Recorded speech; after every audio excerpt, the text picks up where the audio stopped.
Welcome back. It's time for another mail day. Just one package today. This is going to be an authentication video. Okay, I have had this. This is probably the oldest package I opened, right? I think so. Pretty sure it is. I've had this too long, honestly. This is a project I should have completed already, but here I am finally getting to it.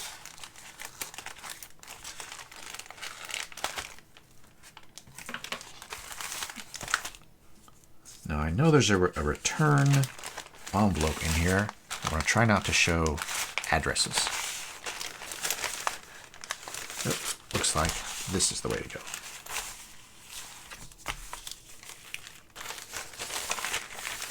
Okay, bag is empty.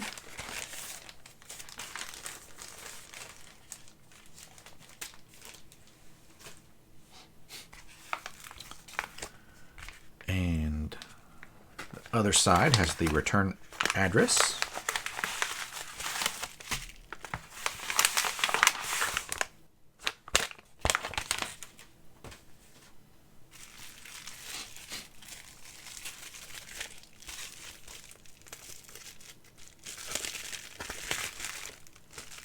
Somehow or other, there's a way in here.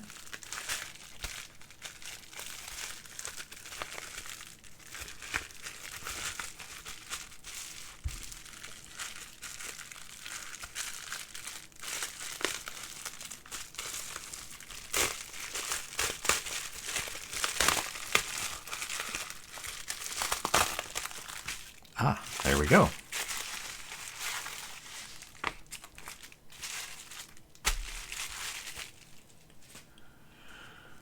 Okay. Here we have a volcanic island signed by the artist, supposedly an artist proof. Ooh. But water damaged. And so the question is this really an artist proof or not? And we should probably start by, is it even a real magic card? But more than likely it is. I would say that the owner probably knows enough about magic cards to be able to identify whether it's a real card or a fake card. But we got to start somewhere.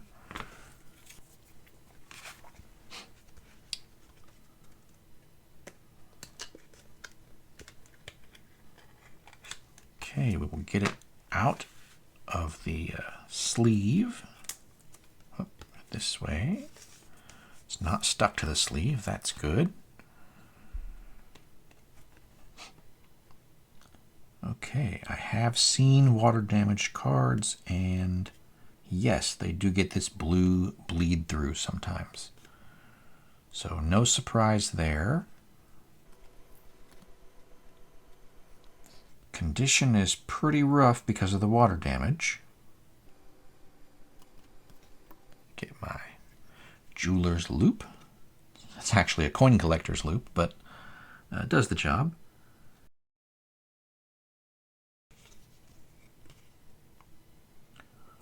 Wow, that back is not white anymore. It's got the blue color all over it. Blue core card, which is expected.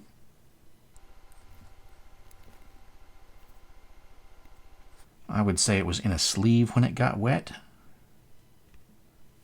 and they probably left it to dry and then got it out, which was a good call, because you would have just turned the card into mush trying to get it out while it was still wet. The sleeve was open at the top.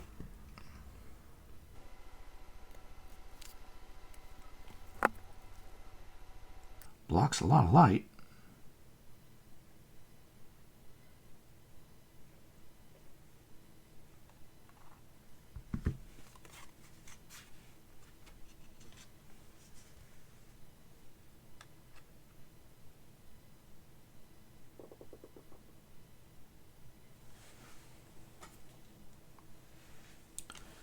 Okay, we'll do some more comparisons.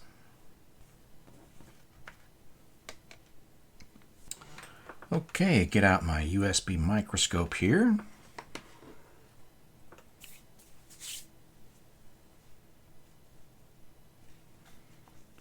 going to put the card under it.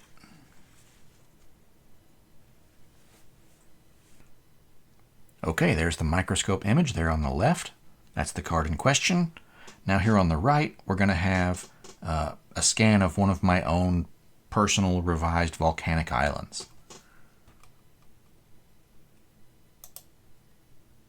Okay, you might see a little bit of a quality difference because the image on the right is a high-resolution scan, and the one on the left is a live image from what's basically a camera. It's a microscope. Okay, so the first thing we're going to look at here is the magenta screen angle. So it's this angle right here, and you can see it matches the left image. And also the cyan angle goes like this. And you can see it matches the left image. The shape of the mana symbol is the old style. That's what we expect to see, is what we want to have. The number of dots, if you count them, yes, it's the correct lines per inch. And the text does look solid black, so that's good. On my screen here, it looks a little darker on the left. That's a difference in the live image versus the high-resolution scan. The black ink is slightly translucent, as are all the offset press ink colors. And that's how you get things like red, where the yellow and magenta overlap, or green, where the blue and yellow overlap. So I'm not seeing anything concerning here so far. Let's look elsewhere on the card.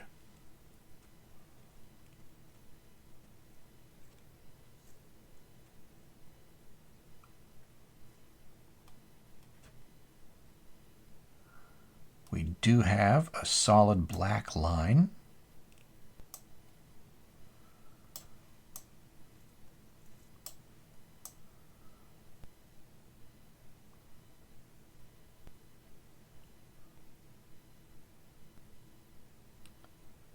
Okay, registration is slightly different. That's not surprising, really. Revised was a huge print run, so.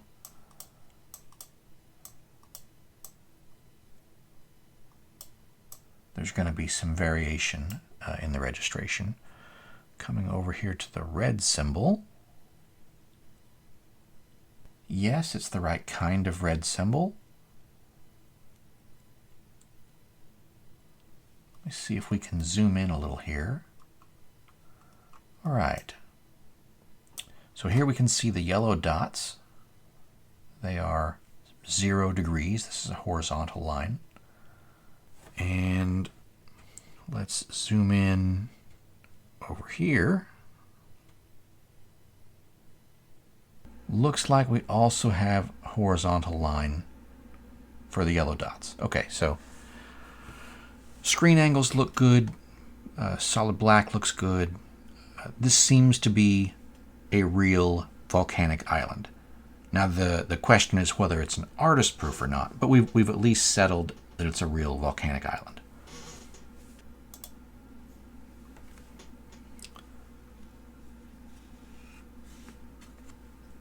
So we're going to look at the back. We are looking for any evidence of ink, ink dots.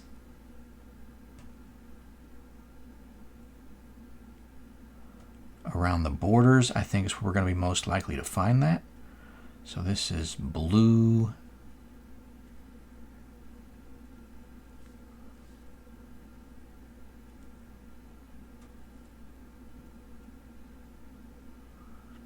So what we're seeing here is the blue graphite layer inside the card, which has bled through the card because it got wet.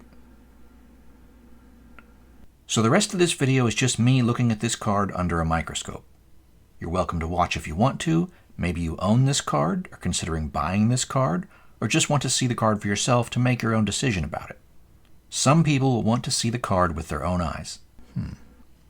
For everyone else, I'm going to put the conclusion right here so you don't have to watch the rest if you don't want to. The first thing I did, as you can see in this video, is visually inspect the card under magnification. This is the most reliable way to find hard evidence one way or the other. I used the microscope in this video, and then I thoroughly looked at it with my loupe. I think the few spots I saw on the back were dirt, not ink. I don't see any hard evidence that the card used to be a normal Revised Volcanic Island, so there's room to believe it's an artist proof if you want to. Unfortunately, I also didn't see any hard evidence that the card is an artist proof. The main visual defining feature of a Magic artist proof is the unprinted card back. This has a specific appearance and a fine texture that's visible in certain light and under magnification. The unprinted cardstock has a coating to reduce ink bleed, and altering a normal card removes this coating, resulting in a different appearance and texture. Unfortunately, if this card was an artist proof, the water damage has erased any evidence of that. The damage is just too severe to say with any certainty that the card is an artist proof. If the artist had signed or sketched the white side of the card, then we'd have something to indicate it's a proof, but this card was signed on the front. The Volcanic Island artist proofs I've seen were mostly signed on the front, which seems to be typical for this artist. They also sign cards that aren't proofs on the front. Near as I can tell, the signature looks authentic, but signatures are handmade and can have a lot of variation. Due to the card being water damaged, you can't visually tell whether the card was an artist proof or not. When a card is so damaged that you can't tell which version it is, it should be treated like the lower price version because there's no way to justify the higher price. For example, if you have a card with corners so damaged that you can't tell whether it's an alpha or a beta, it should be treated like a beta card. The damage nullifies the alpha price premium. Corner condition is important for alpha cards because it's their main identifying feature. After visual inspection, I did some additional tests. I weighed the card. I don't put a lot of faith in the weight test because there's a little weight variation from the factory. Dirt, wear and tear, and humidity can all affect the weight results, and it's possible for a counterfeit to be within the acceptable weight range of a real card. The weight test is only useful if there's a considerable weight difference between the suspect card and the normal card. Even then, for the reasons I just mentioned, the weight is more of a red flag than a definitive conclusion. This Volcanic Island is signed on the front and blank on the back, so I weighed several revised cards, including a revised artist proof Banalish Hero that's signed on the front and blank on the back, and they all weighed about the same. This Volcanic Island weighed about 1/10 of a gram less, which is a considerable difference. I wondered if the water damage could have affected the weight, so I got out my own water damage card, which I received years ago in a soggy envelope, and compared its weight to a normal copy of that same card.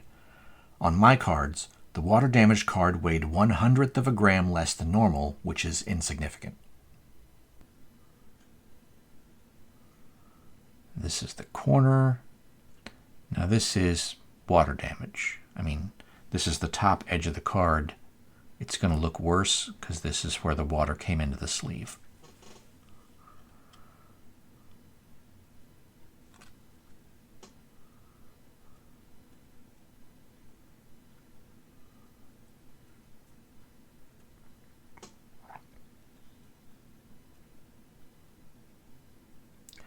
I'm looking around the edges because that area is harder to remove the ink from without getting the cardstock wet. But this whole thing's been wet, so.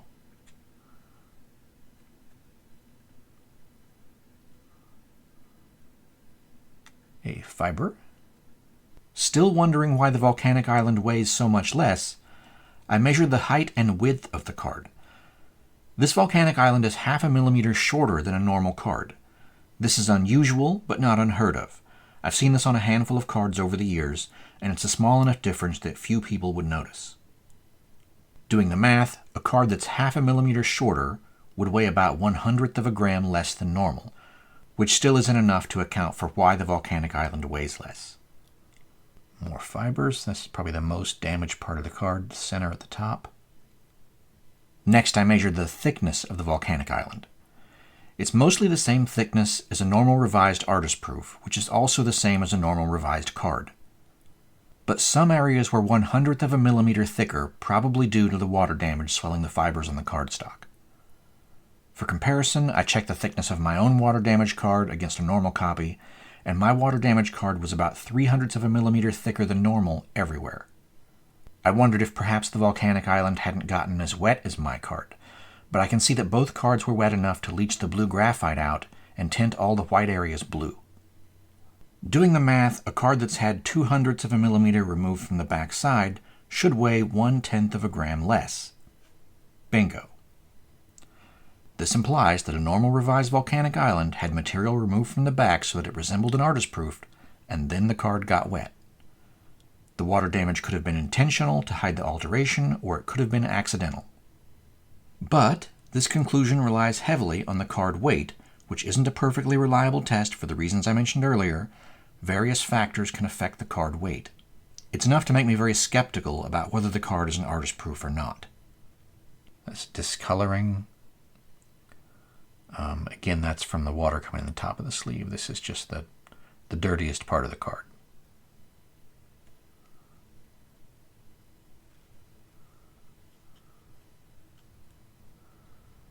Okay, going down the side here. Provenance. I tried to dig into the history of this specific card a little bit. Looks like it's had at least 3 different owners since March 2022. The card was already water damaged by that point and in the same condition. I didn't find any information from before it was water damaged, who damaged it, or when. A normal Magic card has value. Whatever the card name is, you could look up the value on TCG Player or Magic Card Market, for example. We had a little $sign here to represent that it has a value. An artist's signature increases the value, so we have a little plus sign. How much depends on the difficulty of getting that signature. An artist alteration also increases the value. See, we have 2 plus signs here now. How much depends on the time and effort the artist puts into the card. It could be a relatively quick sketch, like this soul ring that's been turned into an Eye of Sauron from Lord of the Rings. Or it could be a full-color painting. Mark added Gollum to this one, holding the soul ring as if it were the One Ring. He did this in 2017, way before Magic had an official Lord of the Rings set. The person altering the card doesn't necessarily have to be the original artist. Klug is one of the best-known alterists. Here's a few that he's done. Staying on theme here, he turned the soul ring into the One Ring. He painted Tiny Bones' Trinket Thief as Gollum. Appropriate, since Gollum is a thin, almost skeletal creature and is always trying to steal the ring. Here's a command tower altered into the Eye of Sauron. And here's Gimli from Lord of the Rings as Tobran, Thane of Redfell. Now these are all hand-painted. They're not printed or anything. He did this with a paintbrush and acrylic paint. Here's Clint Eastwood from The Good, the Bad, and the Ugly on Final Showdown from Outlaws of Thunder Junction. David Bowie as Jareth the Goblin King in the movie Labyrinth. 11 from Stranger Things on Force of Will. Samuel Jackson as Jules in Pulp Fiction. His line from the movie was added as the flavor text there. Uma Thurman from Kill Bill as Massacre Girl. Samuel Jackson again as Nick Fury.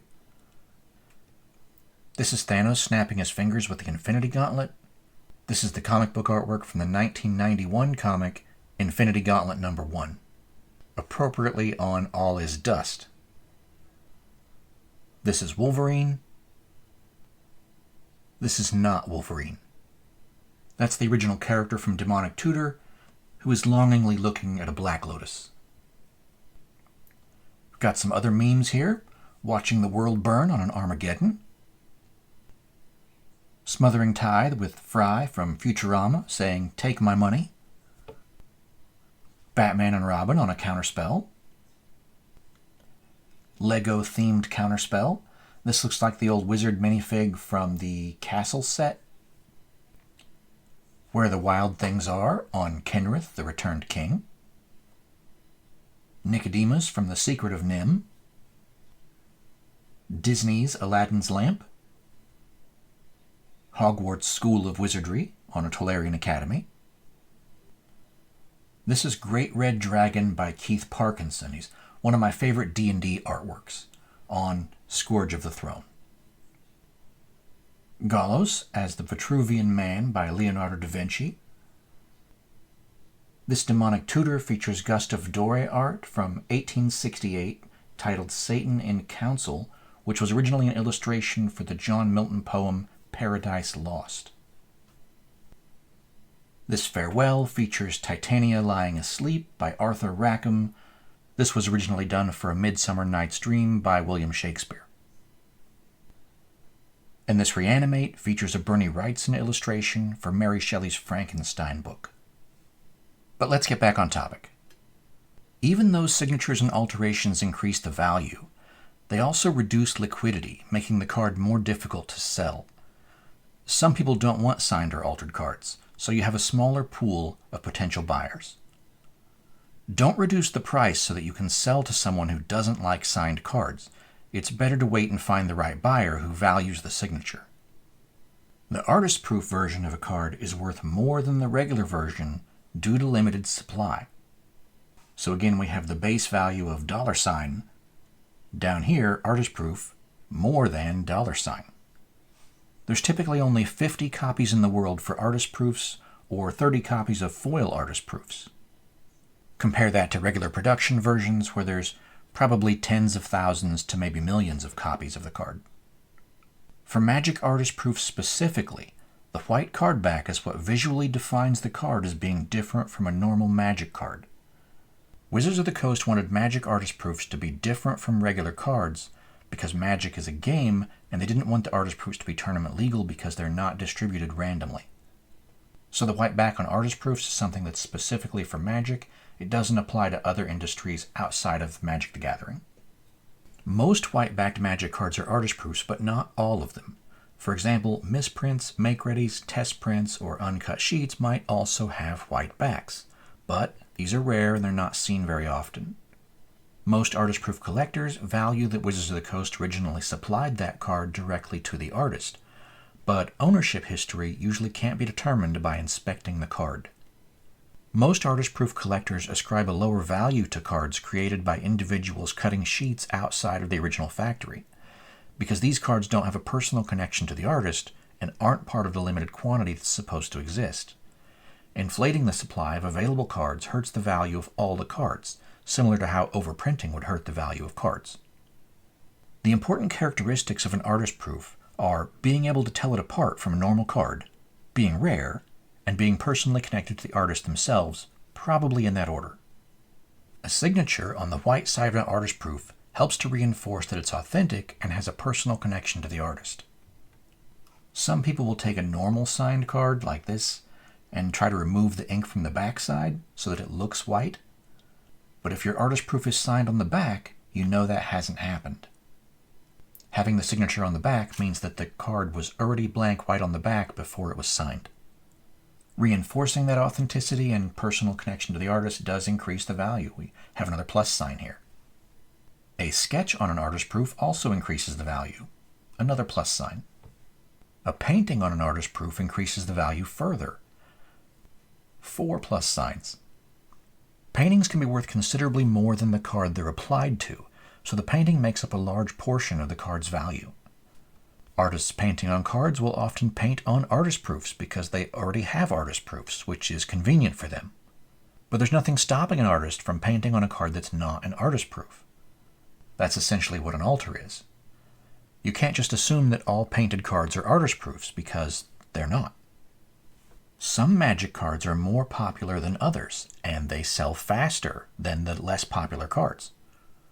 If an artist was making good money selling paintings on the back of their most popular card, and they ran out of proofs for that card, what's stopping them from buying some regular copies of the card and putting paintings on the back? If a painting completely obscures the back side of the card, you lose the ability to prove it's a limited quantity artist proof. The card still has the value of the painting, but it doesn't have the value increase from a normal card to an artist proof that you see right here. The base value isn't the same. For art enthusiasts who are primarily collecting the beautiful paintings, it doesn't matter whether the card is an artist proof. But for people who value the limited quantity and are specifically looking for an artist proof version of the card, it's extremely important.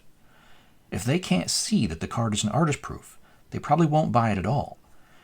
Even if they blindly trust the artist, they wouldn't be able to prove it to subsequent buyers in the future, and at some point the status of the card as an artist proof would be questioned. That's why some people like to leave an untouched white border around the painting, so that everyone can see it's an artist proof. Basically, they cover over the borders with tape to hold it down to their surface while they're painting on it, so the borders remain untouched. But some artists prefer the look of a full coverage borderless painting, and don't care whether the card is an artist proof or a normal card. To them, it's just a canvas. If they don't play the game, then all the cards they own are going to be artist proofs, so they may not fully appreciate that their cards are so much more rare than the versions sold to the public. If I acquired this volcanic island in a collection, and I didn't know anything about its history, I'd price it like a damaged revised volcanic island. In its current condition, there's not enough evidence to support this card being an artist proof. It's not tournament legal because of the card back, but it's still sleeve playable, it's signed, and it's a real Magic card. I'm sure some Commander player somewhere would love to have it. The other thing that might be worth considering is to have the original artist completely cover the back of the card with a painting. The painting itself would add value to the card regardless of whether it's a proof or not, and a collector might be interested in the card at that point. Commissioning the painting would cost money, and I'm not sure if the card value would increase more than the cost of the painting, especially considering that the card would still look water damaged. It might be a better investment to paint the backside of a nicer condition normal revised volcanic island instead. Difficult to say there.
And there's the bottom corner.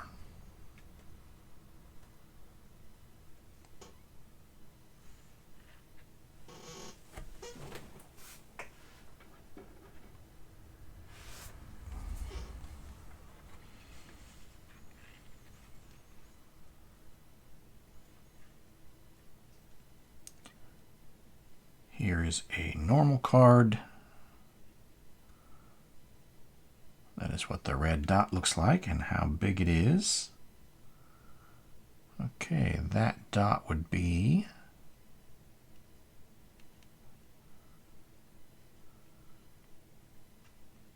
around here.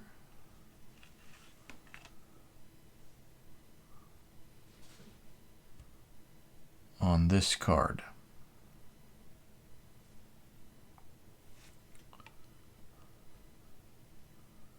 Let's try zooming out.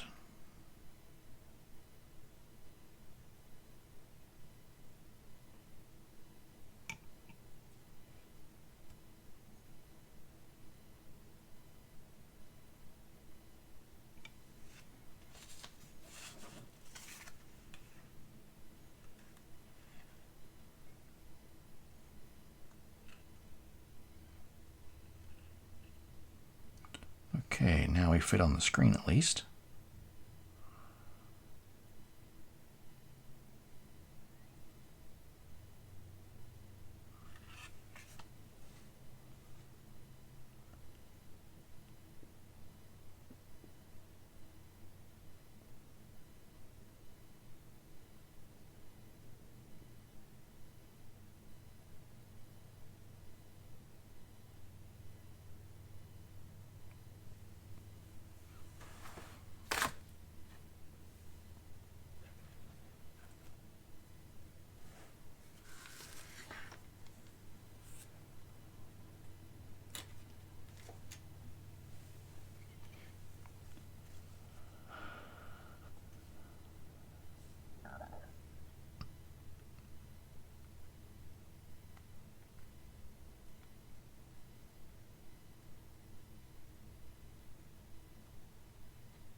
I know some of it's the blue from the card core bleeding through.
Just some random spots in the middle here.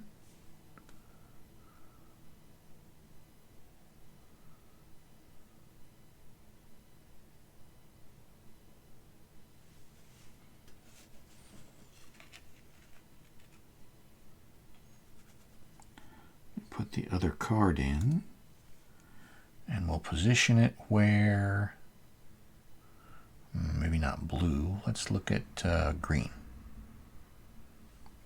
Okay. So when I remove this card, we're left with this one. The green orb should be in this area.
That's just really difficult to say.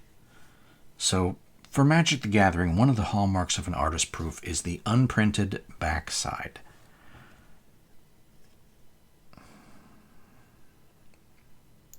But the back of this card has been changed so much by the water damage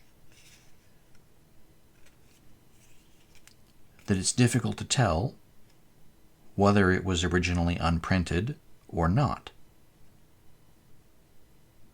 I'm not seeing any solid evidence of acetone wiping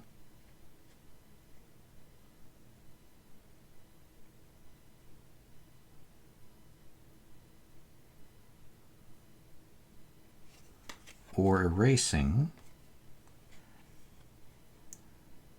but the water damage would obscure that.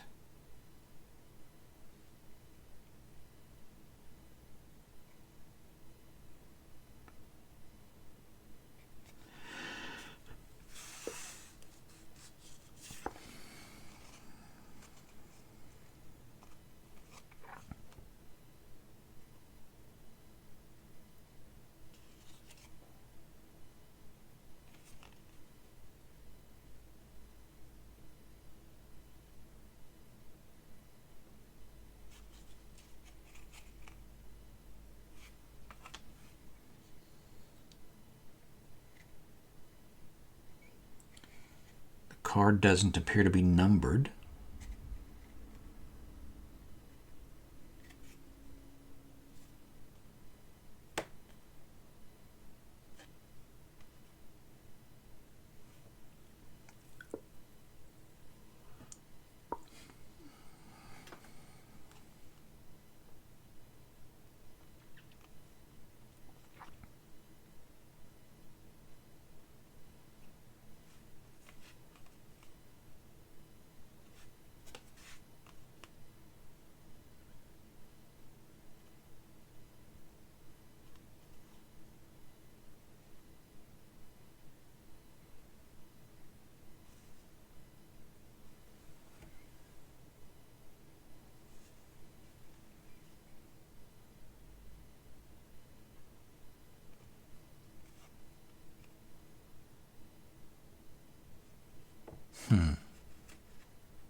It's definitely damaged.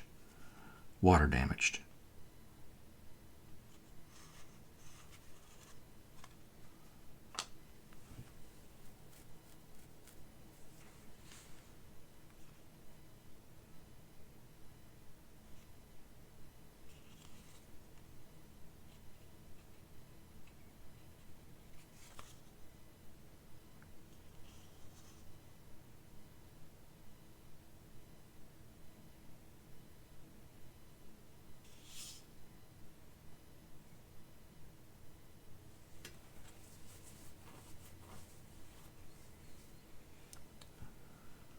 The untouched backside of a proof just isn't really here anymore, but there also isn't strong enough evidence that the card's been altered, and so I just can't conclude 100% either way. That's unfortunate. I wish I could have been more helpful there.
Difficult to say what the value would be, but in this condition,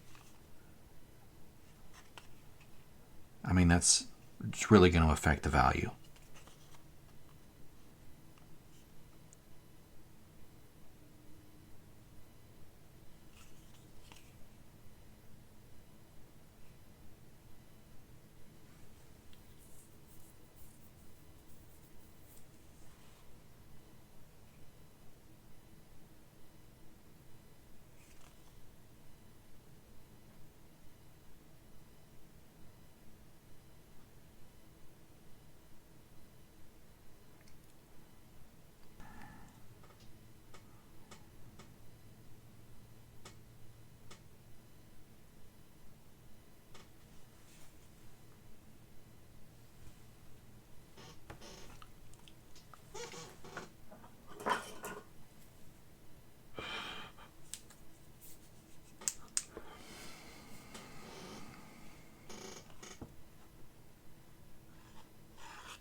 That light's not very bright.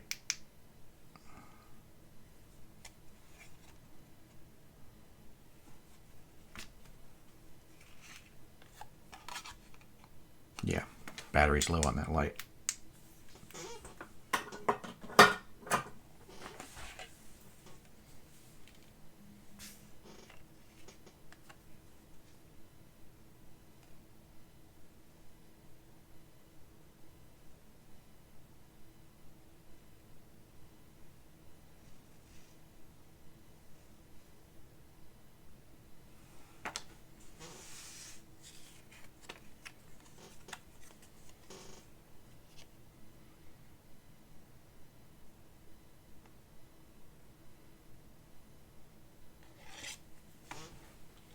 All right, next let's weigh the cards.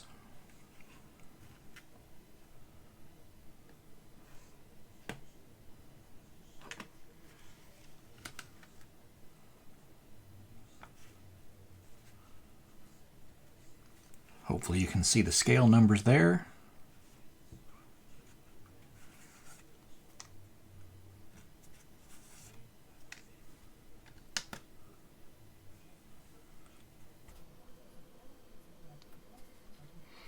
Okay, so start with a normal card here. This is a Revised Island. It's been stamped. Actually, I think that was printed on there, but with a home printer. But this is just an old school, like a promo, but it's a real revised basic land, and they just got this Old School Groups logo on it. So it was convenient. That's what I grabbed out of my pile. Weight, 1.657 grams.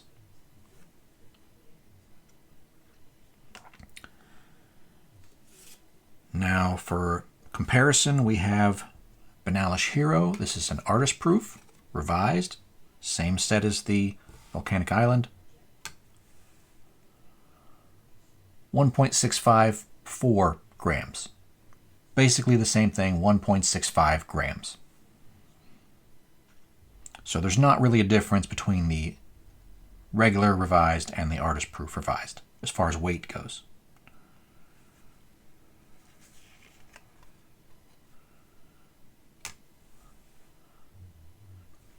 Suspect card, 1.51 grams. That is noticeably less weight. It is possible that the weight can vary from card to card. Humidity, dirt, wear and tear, they can all affect the results of the weight. That's a pretty big difference, though. You don't normally see differences more than 1/10 of a gram. Okay, so let's check and see if the water damage can make the card weigh less. So I have my own water damaged card here. Got this in a soggy envelope a long time ago. Here's a regular version of the card that's not been water damaged. And I don't know if you can see here, but the white border is very white on this. And on the two water damaged cards, it has kind of a blue tint. If I can get the camera to focus.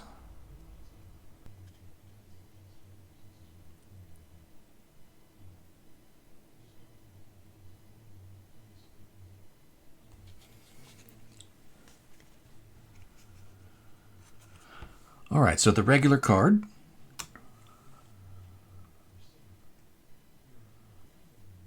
$1.679. Now this is a card from 2007, it looks like. So quite a bit newer card. Yeah, 2007.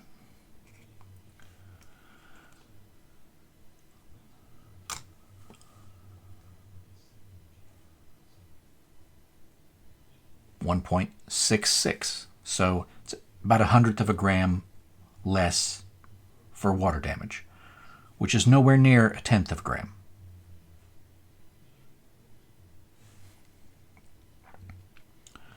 So water damage by itself doesn't seem to make that big of a weight difference.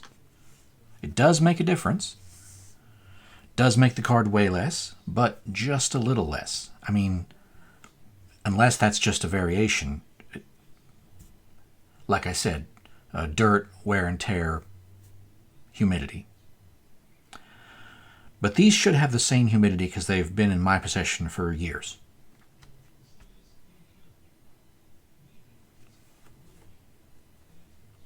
Okay, so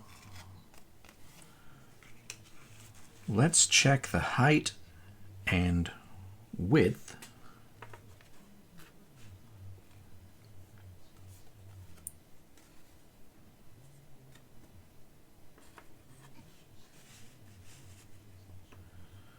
So cards vertical, both edges flat on the desk.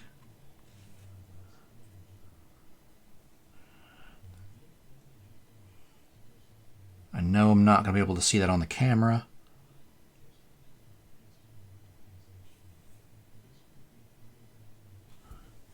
Looks like the volcanic island is just a little bit shorter.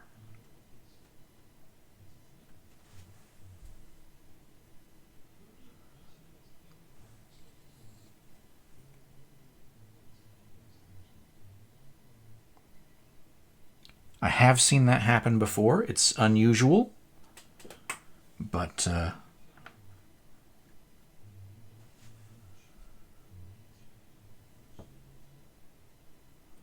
okay, no difference on the width, just on the height.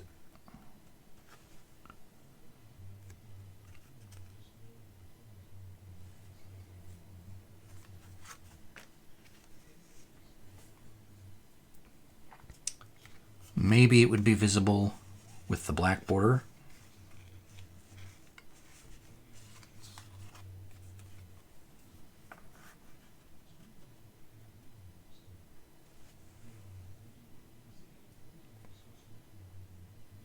Yeah, that's just not going to show on the camera.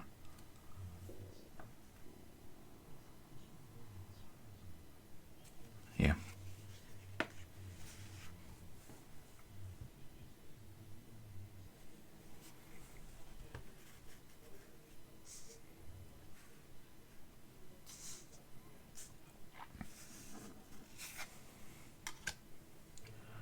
Okay, so a regular card weighs 1.65 grams.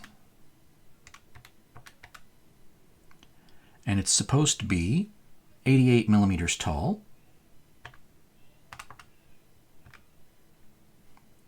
So it weighs this much per millimeter of height. Put that in memory.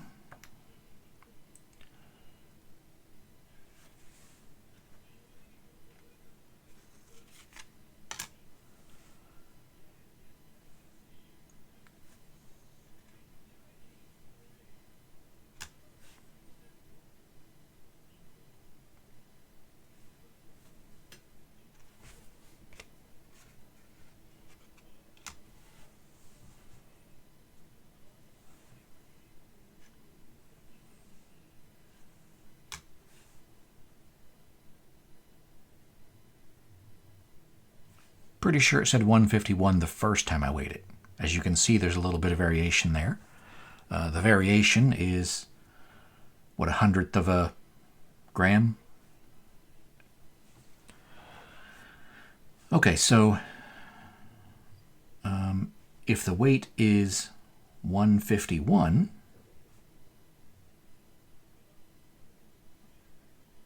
(1.51 grams), and I divide it by the weight per millimeter of height, then the height of the card would have to be 80.5 millimeters to get that same weight as what we see here. Now, the card is not 7.5 millimeters short. It might be 0.5 millimeter. It's not even 1 millimeter. The other cards that I experienced that weren't the same size as normal were off by exactly 0.5 millimeter. So, yeah, it's definitely not 7.5 millimeters short. So that doesn't account for the weight. The size difference isn't the issue.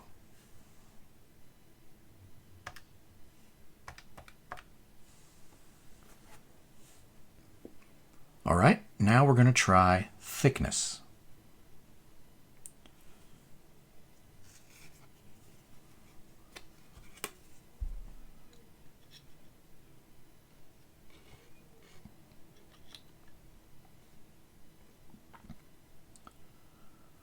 All right, this says 0.31 millimeters.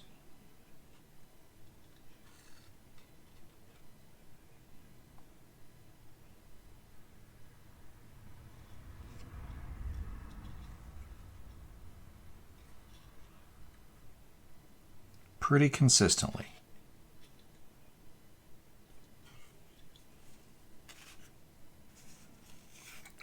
Regular card.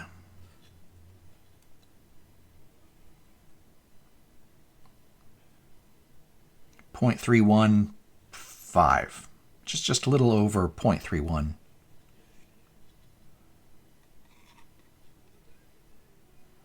.32,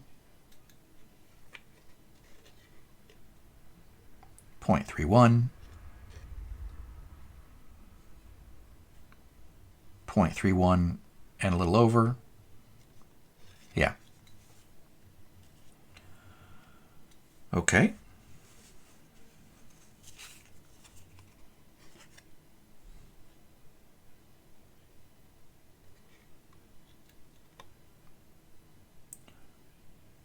.31 and a little over.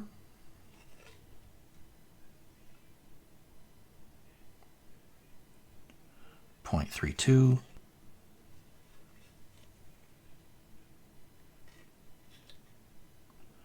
0.32.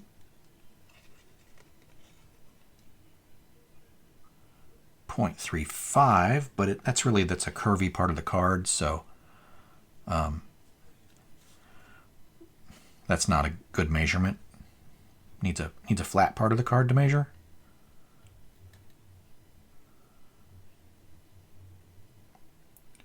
.33 and a half. Really, the top part of the card's wavy.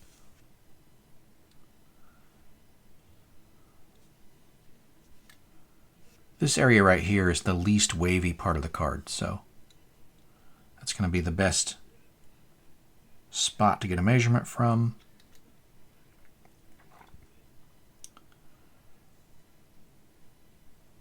.33, just under 0.33. Okay, now I would expect a card to swell up some from water. Water expands the fibers. And then when the water goes away and dries, the fibers are still expanded, so it retains the thicker shape. How much does a card expand when it gets wet?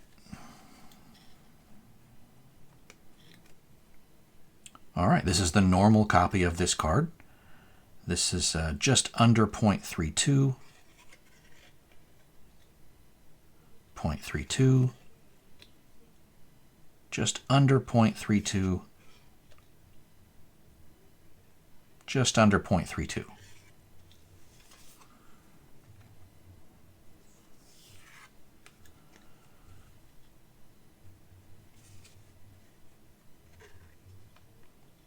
This is the water damaged card.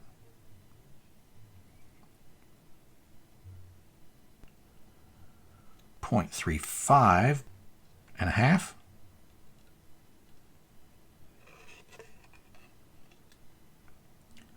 .35.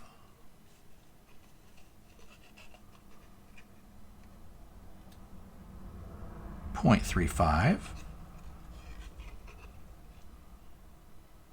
0.37.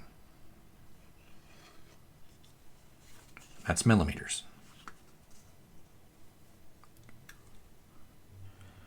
So it looks like the water damaged caused 0.03 of a millimeter of swelling on the cardstock.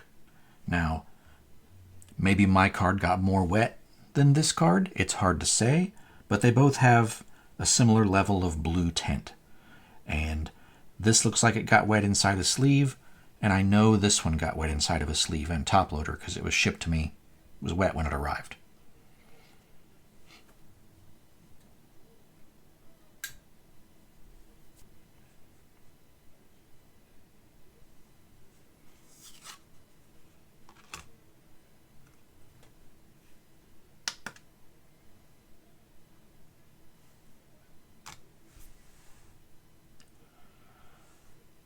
So if you weigh 1.65 grams and you divide that by 0.32 millimeters thick,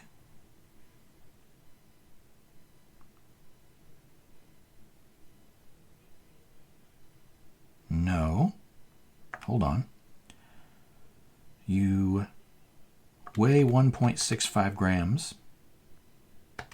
This is the water swollen card, water damaged.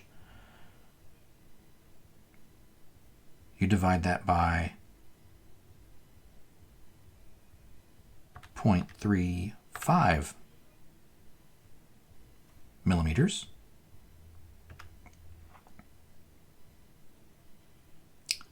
And then you multiply that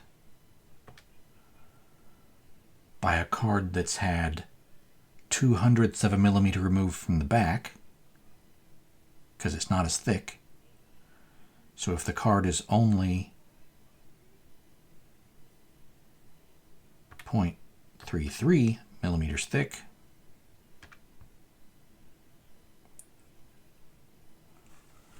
(1.55). 1.55 grams is 1/10 of a gram less than 1.65 grams. So yeah.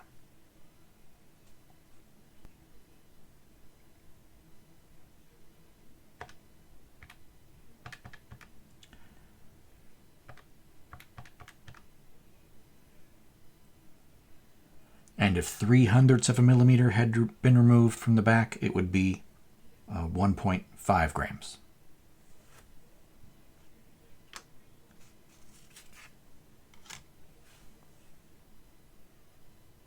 Yeah, somewhere in there. There's a lot of variables with the weight test. This isn't 100%, but signs kind of point to material having been removed from the back.